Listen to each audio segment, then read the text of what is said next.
గులాబీ కూలి పనులు జోరుగా నడుస్తున్నాయి. జనగామ జిల్లా పాలకుర్తి, పెద్దవంగర, తొర్రూర్ల ఎమ్మెల్యే ఎర్రబెల్లి దయాకర్ రావు కూలి పని చేసిండు. పండ్లు, చాయి అమ్మిండు. రైస్ మిల్లు, పెట్రోల్ బంక్ల పనిచేసిండు. కూలితో వచ్చిన డబ్బులను ఓరుగల్లు సభకు ఖర్చు పెడతామన్నాడు ఎర్రబెల్లి.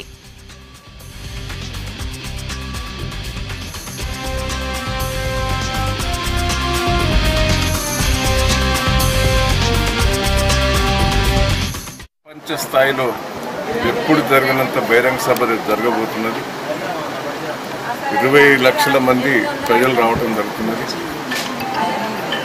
ఈరోజు దాని ఖర్చుల నిమిత్తం కూలి పని చేసి మా నియోజకవర్గం కాడికి ఆ పార్టీ ప్లీనర్ సమావేశానికి ఇవ్వాలనేదే మా ఆలోచనతోటి పాలకుర్తి, దేవరుప్ల, తొర్రూరు 3 మండలాల్లో పర్యటించడం జరిగింది.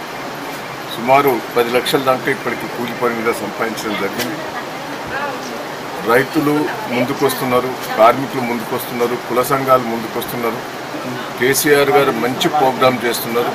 రైతులకు ఎకరాన 8,000 ఇవ్వటం, కుల వృత్తులను కాపాడటం ముఖ్యమంత్రి గారు ముందున్నాడు.